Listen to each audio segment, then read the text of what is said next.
నమస్కారం సూర్య 9 న్యూస్ కి స్వాగతం. హెడ్లైన్ చూద్దాం.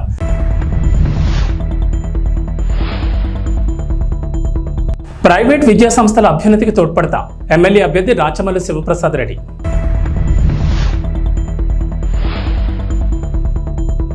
అభివృద్ధికే మద్దతు, బొగ్గనదే గెలుపు. వైఎస్ఆర్ కాంగ్రెస్ పార్టీలకు మొదలైన చేరికలు.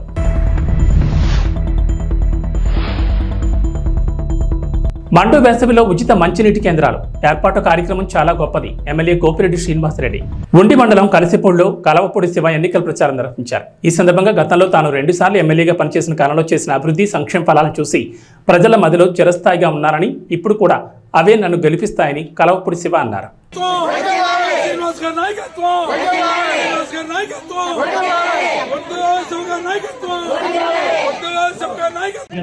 స్వాగతాన్ని శివగారి నాయకత్వం, శివగారి నాయకత్వం, శివగారి నాయకత్వం, శివగారి నాయకత్వం, శివగారి నాయకత్వం, శివగారి నాయకత్వం. విపక్ష పార్టీలోకి వెళ్లారు సంతృప్తవాదులు. ఇకపై మా పార్టీలోకి భారీగా వస్తారంటూ అన్న మంత్రి బుగ్గన రాజేంద్రనాథ్ మాటలు నిజమయ్యాయి. రాష్ట్ర ఆర్థిక శాఖ మంత్రి బుగ్గన రాజేంద్రనాథ్ డోన్ నియోజకవర్గం చేసిన అభివృద్ధితో వైఎస్ఆర్ కాంగ్రెస్ పార్టీలోకి వలసలు పెరిగాయి. డోన్ పట్టణంలోని మంత్రి కార్యాలయంలో ప్యాపిలి మండలంలోని గుడిపాడు గ్రామానికి చెందిన 100 కుటుంబాలు ఆ పార్టీలో చేరాయి. వైఎస్ఆర్ కాంగ్రెస్ పార్టీ కండువ కప్పి మంత్రి బుగ్గన రాజేంద్రనాథ్ వారిని సాధారణంగా పార్టీలోకి ఆహ్వానించారు. అంతా ఏకమై గ్రామాలను మరింత అభివృద్ధి చేసుకునేలా ప్రతి ఒక్కరూ కలిసిమెలిసి పనిచేయాలని మంత్రి బుగ్గన వెల్లడించారు. నియోజకవర్గ వ్యాప్తంగా గ్రామాల్లో జరిగిన అభివృద్ధి సంక్షేమం నచ్చి ఈ ఎన్నికల్లో బుగ్గనను గెలిపించే దిశగా తాము పార్టీలో చేరుతున్నట్లు గుడిపాడు గ్రామానికి చెందిన బీసీ కుటుంబాలు పేర్కొన్నాయి.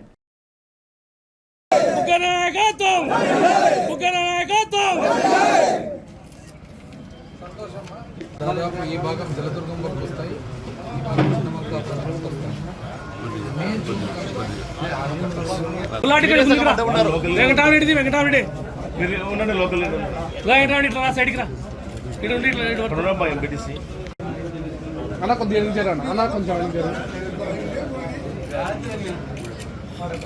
ఇది చెరువులు వచ్చేటప్పటికి నీళ్ళు అయిపోయినాయి.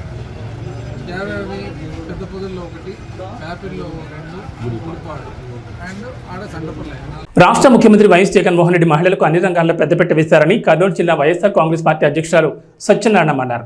రాష్ట్రంలో మొట్టమొదటిసారిగా వైఎస్ఆర్ కాంగ్రెస్ పార్టీ జిల్లా అధ్యక్షురాలుగా తనపై నమ్మకం ఉంచి అవకాశం కల్పించారని, ఈ అవకాశాన్ని సద్వినియోగం చేసుకుని పార్టీ అభ్యర్థుల గెలుపును కృషి చేస్తామని అన్నారు. చంద్రబాబు హయాంలో రుణమాఫీ రాజకీయంగా మోసం చేశారని తెలిపారు. రాష్ట్రంలో చంద్రబాబు వ్యవహారంతో అవ్వాతాతలకు పింఛన్ పంపిణీని ఇంటి వద్దకు రాకుండా బాబు అడ్డుపడ్డారని ఆమె విమర్శించారు. అనుకోని పరిస్థితుల్లో నేను ఆ పదవి బాధ్యతలు చేపట్టాల్సి వచ్చింది. ఇంకా ఎవరికి సమాచారం పోదు. నాకు ఈ అవకాశం వచ్చిందంటే అసలు ఒక బీసీ మహిళకు జగనన్న మహిళా పక్షపాటి, దాంట్లో అందులో భాగంగానే జిల్లా అధ్యక్షురాలుగా అంటే ఇంతవరకు నాకు తెలిసి స్టేట్లో ఎక్కడికి వెళ్ళేది. మొట్టమొదటిసారిగా కర్నూలు జిల్లాలో ఎక్కడెత్తున ఒక బీసీ మహిళకు అధ్యక్షురాలిగా పదవి ఇవ్వడం అంటే దీన్ని ఇంత పెద్ద పదవికి ఆయన సెలెక్ట్ చేసి నన్ను సెలెక్ట్ చేసి అన్ని స్థానాలకు మా శాయశక్తిలో మేము తిరిగి పార్టీని గెలిపించడానికి నా శాయశక్తిని కృషి చేస్తున్నాను. పదవి రావడానికి కారణమైన జగనన్నకు మరియు సంబంధించిన చేస్తున్నాను. రాష్ట్ర వ్యాప్తంగా ప్రతి ఒక్కరికి జగనన్న సిట్రా సత్యనారాయణ మా గడ్డం రామకృష్ణ గారి భార్యకి ఇవ్వడము మాకు చాలా సంతోషంగా ఉంది. ఎందుకంటే మీడియా మిత్రులకందరికీ నా నమస్కారాలు తెలియజేస్తున్నాను. ఈరోజు సామాజిక న్యాయం జగనన్నతోనే సాధ్యమనడానికి ఏకైక రుజువు నేను ఒక కార్పొరేటర్గా ఉన్నదాన్ని సిటీ ప్రెసిడెంట్గా చేశారు.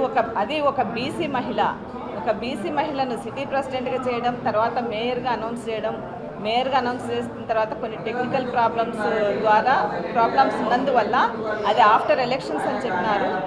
దాని తర్వాత ఇంత పెద్ద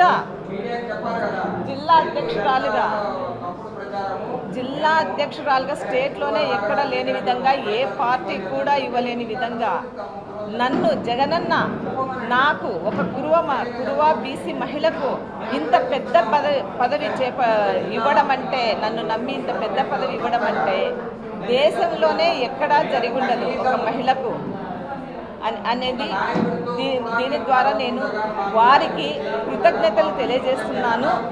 దీనికి సహకరించిన ప్రతి నాయకులకు, జిల్లాలోని నాయకులకు అందరికీ నేను కృతజ్ఞతలు తెలియజేస్తున్నాను.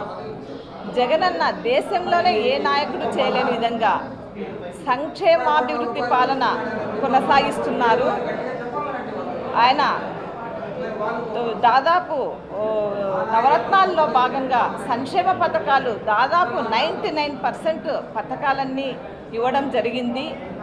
ఆయన ఇచ్చిన హామీలన్నీ నెరవేర్చడం జరిగింది. అంతేకాకుండా ఈరోజు గాంధీజీ కలలు కన్న స్వరాజ్యం తేవడానికి ఈ సంక్షేమ పాలనలో సంక్షేమ పథకాలన్నీ సమర్థవంతంగా కొనసాగడానికి ఒక సచివాలయ వ్యవస్థ, ఒక వాలంటీర్ వ్యవస్థ తేవడం జరిగింది. ఈ వాలంటీర్ వ్యవస్థ ద్వారా ప్రజల ముంగిటికే పాలన అనే విధంగా సాగించడం జరిగింది. ఈరోజు ప్రతి ఒక్కరూ కంటి ముందు కనిపిస్తున్న అభివృద్ధిని కూడా చూడలేని మీకు నిజమైన అభివృద్ధి ఏం కనిపిస్తుందని వైసీపీ నాయకులు అన్నారు. 40 ఏళ్ల రాజకీయ చరిత్రలో ఆర్య వయసులకు అందని అభివృద్ధి 4 ఏళ్ల కాలంలో జగన్మోహన్ రెడ్డి ప్రభుత్వం అందించిందన్నారు. రాష్ట్ర ప్రభుత్వం ఆర్య వయసులకు అన్ని రకాలుగా అభివృద్ధి చేయడం మాత్రమే కాకుండా రాజకీయ జీవితం అందించిందన్నారు. ఆర్య వయసులకు వైసీపీ ప్రభుత్వంలో శాసనసభ్యులు, మంత్రులు మాత్రమే కాకుండా అనేక రకాల పదవులు కూడా అందించారన్నారు. ఆవేశంగా మాట్లాడితే నరసరావుపేట ప్రజలను నమ్ముతారా? ఈ ఊర్లో పుట్టి పెరిగిన వాళ్ళు మాకు తెలియని విషయాలు ఏందో వాళ్ళకి తెలిసినట్టుగా నిజంగా చెప్పాలంటే అమ్మవారి గుళ్ళో కూర్చొని సెటిల్మెంట్లు చేయడం కానీ జరిగింది. ప్లస్ ఇంకో విషయం అండి, సుబ్బు గారు మాట్లాడుతూ 150 కోట్లది 120 కోట్లది సెటిల్మెంట్లు, ఇన్ని కోట్లది ఈ ఊర్లో తెలియకుండా ఎవరైనా పోయారండి? ఏదో ఆవేశంగా మాట్లాడి అయ్యేందో అబద్ధాలని నిజాలు చేయాలంటే ఎట్లా తెలుస్తాయండి? నాగేశ్వర బాబు అనే అతన్ని ఇబ్బంది పడ్డాడు, బాకీలు తేలి పక్కన వాళ్ళు తీసుకుపోయింది. కానీ మేము ముట్టుకోలేదండి దాన్ని. మా దగ్గర పట్టణ ఆర్యవైశ్య సోదర సోదరీమణులకు మా హృదయపూర్వక నమస్కారాలతో నరసరావుపేట పట్టణ వైఎస్ఆర్ కాంగ్రెస్ పార్టీ చేస్తున్నటువంటి అభివృద్ధి కార్యక్రమాలని ఓర్వలేక కావాలని వైఎస్ఆర్ కాంగ్రెస్ పార్టీపై కొంతమంది తెలుగుదేశం పార్టీలో ఉన్నటువంటి ఆర్యవైశ్యులు కుంచిత విమర్శలు చేస్తూ నిడదవోలు నియోజకవర్గాన్ని అన్ని రంగాల్లో అభివృద్ధి చేసి ప్రజల మౌలిక వసతులు కల్పించడమే ధ్యేయంగా ముందుకు సాగుతామని జనసేన, తెలుగుదేశం, బీజేపీ పార్టీల ఉమ్మడి అభ్యర్థి కందుల దుర్గేష్, నిడదవోలు నియోజకవర్గం తెలుగుదేశం పార్టీ ఇన్ఛార్జ్ మాజీ ఎమ్మెల్యే బూరుగుపల్లి శేషారావు అన్నారు. ఈ సందర్భంగా ఉమ్మడి అభ్యర్థి కందుల దుర్గేష్ ఎన్నికల ప్రచారం నిర్వహించారు. ఈ కార్యక్రమంలో కార్యకర్తలు పాల్గొన్నారు. పెద్దలు సీనియర్ డాక్టర్ సూర్యరాజు గారు, అదేవిధంగా మరో సీనియర్ వైద్యులు పెద్దలు డాక్టర్ అప్పారావు గారు, అదేవిధంగా పట్టణ తెలుగుదేశం పార్టీ అధ్యక్షులు వెంకటేశ్వరరావు, అదేవిధంగా పట్టణ జనసేన పార్టీ అధ్యక్షులు రంగా రమేష్ గారు, మిత్రులు సహృదయులు బూరుగుపల్లి శ్రీనివాస్ గారు, డాక్టర్ ఆదినారాయణ గారు, ఇక్కడికి విచ్చేసినటువంటి తెలుగుదేశం, జనసేన, భారతీయ జనతా పార్టీల సభ్యులందరికీ కూడా నమస్సుమాన్యం తెలియజేస్తూ, భారతదేశానికి స్వాతంత్రం తీసుకురావడానికి అసూలు బాసినటువంటి అనేక మంది త్యాగమూర్తులు, అందులో మొట్టమొదటిసారిగా ఈ స్వాతంత్రం అనేటువంటి కాంక్షని ప్రజల్లో రగిల్చినటువంటి మన్యం వీరుడు అల్లూరి సీతారామరాజు గారు అనేటువంటి మాటని మనందరూ గుర్తుపెట్టుకోవాలి. ఆ రోజున ఎవరో కూడా సాహసించినటువంటి సమయంలో బ్రిటిష్ వారి యొక్క దురాగతాలని ఎదురొడ్డి నిలబడి స్వాతంత్రం నా జన్మ హక్కు అనేటువంటి మాటని మొట్టమొదటిసారిగా ఈ ప్రపంచానికి చాటి చెప్పినటువంటి మహనీయుడు అల్లూరి సీతారామరాజు గారు అనేటువంటి మాట మనం చేస్తున్నాం. ప్రాణాలను సైతం లెక్క చేయకుండా తాను నమ్మినటువంటి ఆ గిరిజనులు ఎవరైతే ఉన్నారో వారందరి రక్షణ కోసం నిలబడి చివరికి తోటాలకు కూడా ఎదురొడ్డి నిలబడి కాల్చుకోమని చెప్పి వీరోచితంగా రొమ్ము చూపించినటువంటి మహనీయుడు అల్లూరి సీతారామరాజు గారు. అలాంటి మహానుభావుల యొక్క త్యాగ ఫలితమే ఇవాళ మనం పీలుస్తున్నటువంటి ఈ స్వేచ్ఛావాయువు. ఆ రోజు వారు ఏమాత్రం స్వార్థం లేకుండా నిస్వార్థంగా మన దేశానికి స్వతంత్రం రావాలి, మనందరం కూడా మన పరిపాలన మనమే చేసుకోవాలి, కప్పం కట్టవలసిన అవసరం మనకేంటి, మన భూమిని మన నేలని పట్టించుకోవడానికి ఎవరికో కప్పం కట్టడం మనం ఎందుకు చేయాలనేటువంటి ఒక అద్భుతమైనటువంటి నినాదాన్ని ప్రపంచానికి ఎలుగెత్తి చాటినటువంటి మహానుభావుడు అల్లూరి సీతారామరాజు గారు. అటువంటి మహానుభావుని యొక్క మార్గంలో ప్రయాణించవలసినటువంటి అవసరం ఇవాళ ఉన్నటువంటి మనందరి మీద, ముఖ్యంగా రాజకీయ నాయకుల మీద ఉంది. మనం స్పష్టంగా ప్రజలకి మంచి చేయడానికి, మన వెనక ఉన్నటువంటి వారికి న్యాయం చేయడానికి ప్రయత్నిస్తేనే అల్లూరి సీతారామరాజు శ్రీనివాస్ గారి పేరు ఉచ్చరించడానికి మనకి అర్హత ఉంటుందనేటువంటి మాటను కూడా నేను ప్రస్ఫుటంగా నమ్ముతూ ఆ మహానుభావునికి ఘనమైనటువంటి నివాళులు అర్పించుకుంటూ సెలవు తీసుకుంటున్నాను. నమస్కారం. నిడదవోలుపట్నం 27వ వార్డు నందు వైఎస్ఆర్సీపీ ఎమ్మెల్యే అభ్యర్థి శ్రీనివాస్ నాయుడు ఎన్నికల ప్రచారం నిర్వహించారు. ప్రజలంతా అడుగడుగున అండగా నిలిచారు. 5 ఏళ్లలో తమ కుటుంబాలకు కలిగిన సంక్షేమాన్ని సంతోషంగా చెప్తున్నారు. ఈ కార్యక్రమంలో కార్యకర్తలు పాల్గొన్నారు.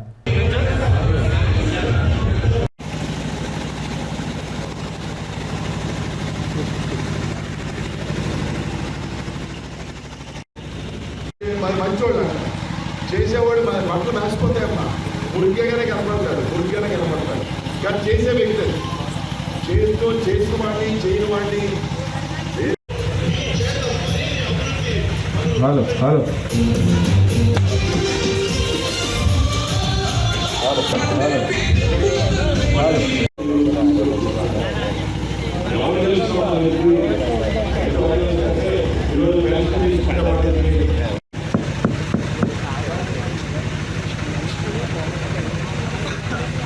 అందరికీ నమస్కారం. ఈరోజు మన 27వ వార్డులో ప్రచారం కార్యక్రమం మొదలు పెడతా ఉన్నాం. దీనికి ఈరోజు మనకి ప్రచార రథం కూడా రావటం జరిగింది.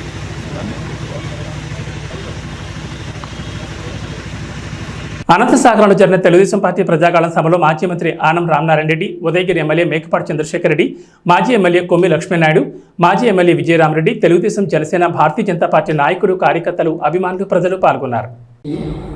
శాసనసభ్యులు శ్రీ మేకపాటి చంద్రశేఖర్ రెడ్డి గారు, మాజీ శాసనసభ్యులు పెద్దలు లక్ష్మీనాయుడు గారు, మాజీ శాసనసభ్యులు సోదరులు ఖమ్మం విజయరామరెడ్డి గారు, అలాగే పెద్దలు ఈ మండలంలో రాజకీయ పార్టీల్లో అన్ని పార్టీల యొక్క ఆలోచన ఆమోదం కలిగినటువంటి వ్యక్తి సోదరులు రమణారెడ్డి గారు, అలాగే తెలుగుదేశం పార్టీ రాష్ట్ర ఆర్గనైజింగ్ కార్యదర్శి అయినటువంటి సోదరి శాంతమ్మ గారు, వేదిక పైన ఉన్నటువంటి మహిళామ్మ తల్లులకు, వేదిక పైన ఉన్నటువంటి అనేక మంది రాజకీయ నాయకులకు, వివిధ పార్టీల వారికి, అభిమానులకు, నాయకులకు, అందరికి కూడా మీడియా మిత్రులకు ప్రత్యేకంగా మీకు ధన్యవాదాలు తెలియజేసుకుంటా ఉన్నాను.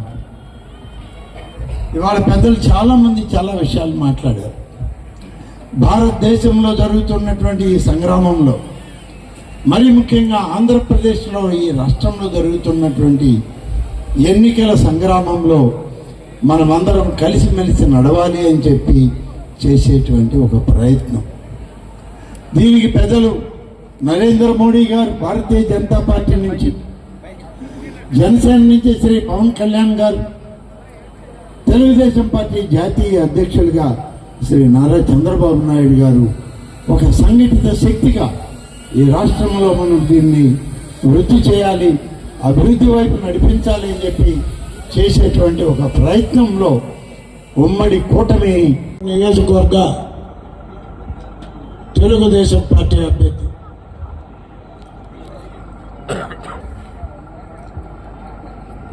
ఉదయగిరి శాసనసభ్యులు 4 సార్లు ఎమ్మెల్యేగా గెలిచి ప్రజామానంతో ప్రజాసేవే ప్రజలకు అందుబాటులో ఉండి పట్టుదలగా సమస్యల పరిష్కారంలో కృషి చేసిన వ్యక్తి చంద్రశేఖర్ రెడ్డి గారు. విజయరామన్న ఉదయగిరి శాసనసభ్యులుగా 2 సార్లు ప్రజలతో మమేకమై ప్రజలకు అందుబాటులో ఉండి నిరంతరం ప్రజాసేవకి అంకితమై పనిచేసిన వ్యక్తి విజయరామన్న గారు. అదేవిధంగా ఇంకా వేదిక మీద ఉండే చాలామంది పెద్దలు ఉన్నారు. స్వర్గీయ వివేకానంద రెడ్డి గారి కుమారులు రంగమయ్య రెడ్డి గారు, జనసేన పార్టీ నియోజకవర్గ శ్రీధర్ గారు, బీజేపీ నియోజకవర్గ అధ్యక్షులు మల్లికార్జున రెడ్డి గారు, ఎప్పటి నుంచో బీజేపీ తరఫున ఈ నియోజకవర్గంలో బాధ్యతల్లో బీజేపీని ముందుకు తీసుకుపోవాలని నిరంతరం కృషి చేస్తున్న మా రమణారెడ్డి గారు, అల్లంపాటి రమణారెడ్డి గారు, నాగరాజారెడ్డి గారు, ఇంకా వేదిక మీద ఉన్న మన వేమిరెడ్డి పట్టాభిరామరెడ్డి గారి తరఫున ఈ కార్యక్రమానికి విచ్చేసిన మన ఏస్పేట మండలం చిరమన వాస్తవ్యులు నరసింహారెడ్డి. రాబోయే ఎన్నికల నియమ నిబంధనల గురించి సత్యసాయి జిల్లా ఎన్నికల అధికారిగా జిల్లా కలెక్టర్ అరుణ్ బాబు మీడియా సమావేశం నిర్వహించారు. ఈ సందర్భంగా ఈ నెల 18 నుంచి నామినేషన్ల ప్రక్రియ మొదలవుతుందని, 25వ తేదీ చివరి రోజు కాగా 26వ తేదీ పరిశీలన చేసి 29వ తేదీన అభ్యర్థిత్వం ఉపసంహరణకు చివరి తేదీ అని తెలిపారు. ఈ సందర్భంగా ఇప్పటికే నోడల్ అధికారులు ఎన్నికల శిక్షణ పూర్తయిందని, ఇందులో జిల్లాను సమస్యాత్మక కేంద్రాల్లో గుర్తించామని, వాటిపై ప్రత్యేక శ్రద్ధ పెట్టామని తెలిపారు. ఏది ఏమైనా ఎన్నికలను పకడ్బందీగా నిర్వహించేలా అధికారులకు ఆదేశాలు జారీ చేస్తున్నట్లు తెలిపారు. ఓటు వేసుకోవడానికి అవకాశం కల్పిస్తుంది. ఇది పోస్టల్ బ్యాలెట్కి సంబంధించి దీంట్లో 2-3 రకాలు. సర్వీస్ ఓటర్ సంబంధించిన పోస్టల్ బ్యాలెట్ ఎలక్ట్రానిక్ మీడియం ద్వారా, అంటే ఎలక్ట్రానిక్ పోస్టల్ బ్యాలెట్ ద్వారా సర్వీస్ ఓటర్స్కి ఇక్కడ నుంచి జనరేట్ చేసి పంపుతాము. సర్వీస్ ఓటర్స్ అంటే మనకి ఇందాక చెప్పినట్టుగా ఆర్మీ ఫోర్సెస్, మిలిటరీ, పారామిలిటరీ. అట్లాగే మిగతా ఎసెన్షియల్ సర్వీసెస్ అని ఒక 20-30 డిపార్ట్మెంట్స్ ఉన్నాయి. ఫైర్, పోలీస్, ఆర్టీసీ, ఎవరైతే ఎలక్షన్ విధుల్లో ఉంటారో కంపల్సరీగా వాళ్ళ విధుల్లో ఉండాల్సిన పరిస్థితి ఉంటుంది కాబట్టి వాళ్ళకి సపరేట్గా పోస్టల్ బ్యాలెట్ ఇస్తాము. వాళ్ళు కూడా డిపార్ట్మెంట్లో హెచ్ఓడి ద్వారా వాళ్ళ ఇష్టాన్ని మాకు సబ్మిట్ చేస్తున్నారు. వాళ్ళు లెటర్ ఇచ్చాము వాళ్ళకి కూడా పోస్టల్ బ్యాలెట్ అవకాశం కల్పిస్తున్నాం. మనకి సంబంధించి పోలింగ్ జరిగిన తర్వాత స్ట్రాంగ్ రూమ్స్ అనేది, అలాగే కౌంటింగ్ సెంటర్స్, ఇవన్నీ కూడా 2 లొకేషన్స్లో పెట్టాము. ఒకటేమో హిందూపూర్లో ఉన్నటువంటి గుడ్స్ ఇన్స్టిట్యూట్ ఆఫ్ టెక్నాలజీ, ములుగురు, ఇక్కడ ఒక 4 కాన్స్టిట్యున్సీలు. ఆ పక్కనే అంటే మన పబ్లికేషన్ నాటికి 1561 పోలింగ్ స్టేషన్ అనుకుంటే, దాని తర్వాత ఆక్సిలరీ పోలింగ్ స్టేషన్స్ మనం 10, అంటే ఓటర్స్ 1500 దాటిపోతే అదనంగా మనం పోలింగ్ స్టేషన్ క్రియేట్ చేయాలి. పోలింగ్ స్టేషన్ సీరియల్ నెంబర్ మారదు. ఎగ్జాంపుల్కి 16 అనే పోలింగ్ స్టేషన్ అనుకుంటే దాంట్లో 1500 మంది దాటిపోతే 16A అంటాం. అప్పుడు 2 పార్ట్గా డివైడ్ చేసి 800 పెడతాం, లేదా 700 ఎట్లా అడ్జస్ట్మెంట్ బట్టి చేస్తాము. ఈ డివైడ్ చేయడానికి వాళ్ళు, అట్లాగే persons with disability 40% bench mark దాటిన వాళ్ళు, వీళ్ళకి పోలింగ్ స్టేషన్స్ రాకపోయినా ఇంటికి వెళ్ళి ఓటింగ్ వేయించే అవకాశం ఉంది. ఉండేట్టుగా చేస్తాము. అన్ని పోలింగ్ స్టేషన్స్ 2 కిలోమీటర్ పరిధిలో ఉన్నాయి, ఎక్సెప్ట్ ఒక 2-3 పోలింగ్ స్టేషన్స్. అది కూడా తాడిపల్లి మండలాల్లో ఈ రీహాబిలిటేషన్కి సంబంధించిన విలేజ్లో అక్కడ అవకాశం లేదు కాబట్టి మోర్ దెన్ 2 కిలోమీటర్స్ వెళ్ళి ఓటు వేసే పరిస్థితి ఉంది. దానికి ట్రాన్స్పోర్టేషన్ రిటర్నింగ్ అధికారులు ఏర్పాటు చేస్తారు. పోలింగ్ రోజు ఎలక్షన్ కమిషన్ పర్మిషన్ కూడా మనం రాయడం జరిగింది. అట్లాగే జిల్లా కమాండ్ కంట్రోల్ రూమ్ ఓపెన్ చేశాము. మీకు నెంబర్స్ ఐడియా ఉంది, 1950 కమిషన్ వారు ఇచ్చింది. అలా కాకుండా 3 నెంబర్లు కమాండ్ కంట్రోల్ రూమ్లో ఉంది. అది 24 hours పనిచేస్తుంది. ఈ ఎలక్షన్కి సంబంధించి రకరకాల యంత్రాంగం ఇంట్లో పార్టిసిపేట్ చేస్తున్నారు. ప్రస్తుతానికి అయితే FST, SST, model code teams, MCMC, EST, VBT ఇవన్నీ కూడా పనిచేస్తూ ఉన్నాయి.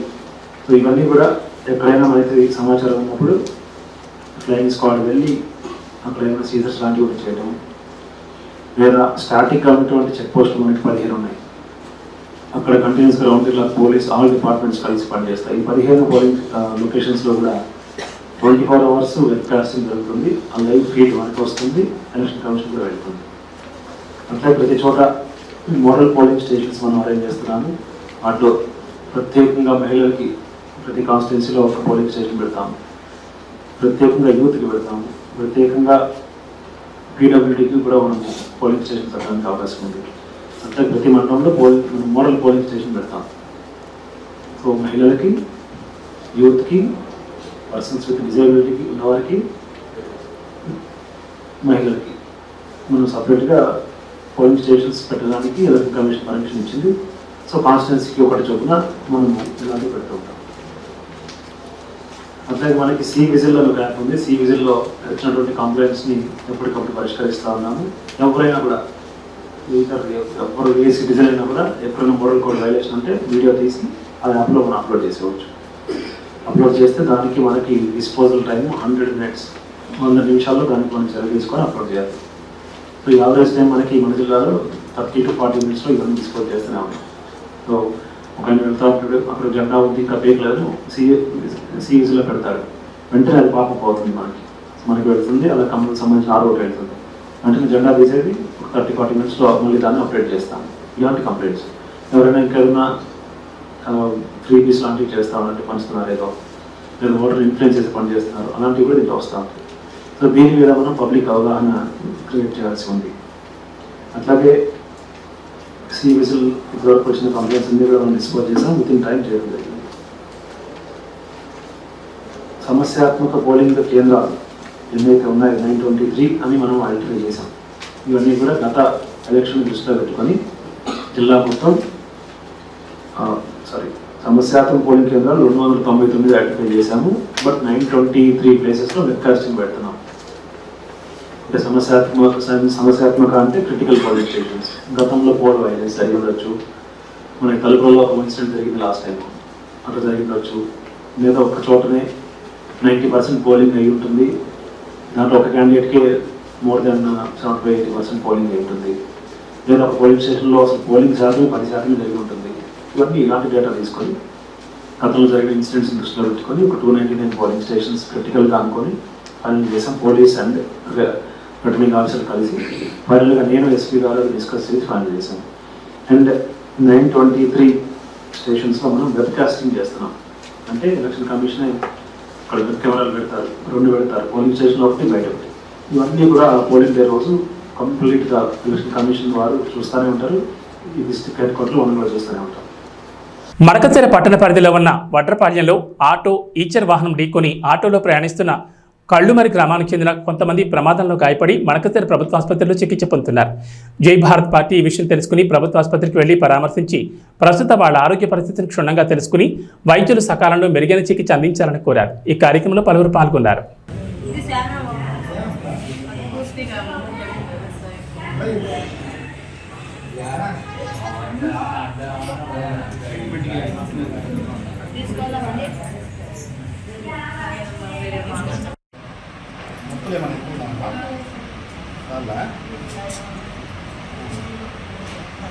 ఇంజక్షన్ ట్రీట్మెంట్ బాగా చేస్తాను.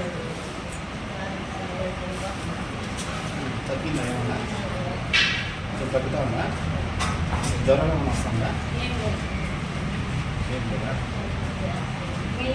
కొంచెమే వేస్తాం, అక్కడ ఏం కాలేదు సార్. చెయ్యి ఏమైందంటే వాపు వచ్చేసింది, మార్చమని నువ్వు ఇట్లా పెట్టు, ఇట్లా పెట్టు, నువ్వు ఇట్లా పెట్టినావు, అది కదిలి కదిలి కదిలి ఏమవుతుందంటే వాపు వచ్చేస్తాను. అది దీనికంటే నొప్పి ఎక్కువ వస్తుంది. ఏం భయపడదు, నేలవుతుంది. ఈజీగా ట్రీట్మెంట్ ఇస్తారు, అంత త్వరగా కోలుకుంటుంది. 1 dayలో కోలుకుంటుంది. నువ్వు ఎక్కువ భయపడవు, ఆల్రెడీ హార్ట్ పేషెంట్ నువ్వు భయపడినావు, డాక్టర్లు ట్రీట్మెంట్ కాబట్టి నువ్వు వీలైనంత ధైర్యంగా ఉంది. నువ్వు ఎంత ధైర్యంగా బయట సార్కైనా చెప్పండి, నా పేరు చెప్పండి, ఇమీడియట్ అడ్మిట్ చేసి మంచి ట్రీట్మెంట్ ఇస్తాను. మీరు టెన్షన్ ప్రశాంతంగా ఉంటే బయట వచ్చేస్తాను.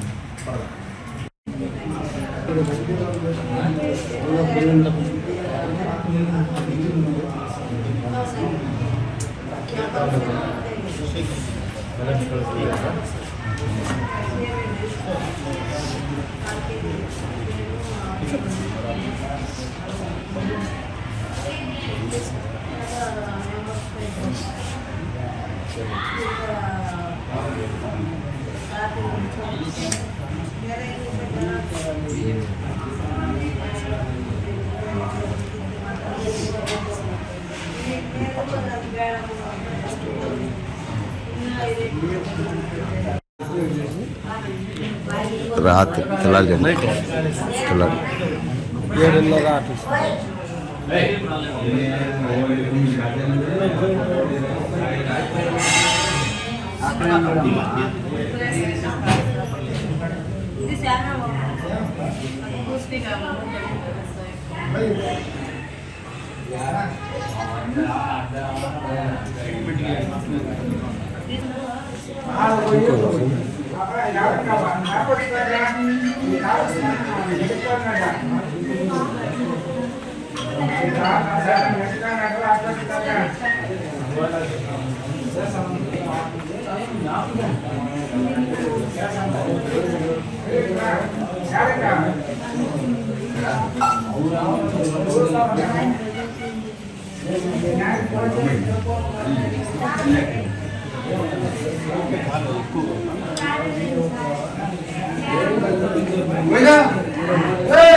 ఏబీ బులెటిన్ విశేషాలు. నమస్కారం.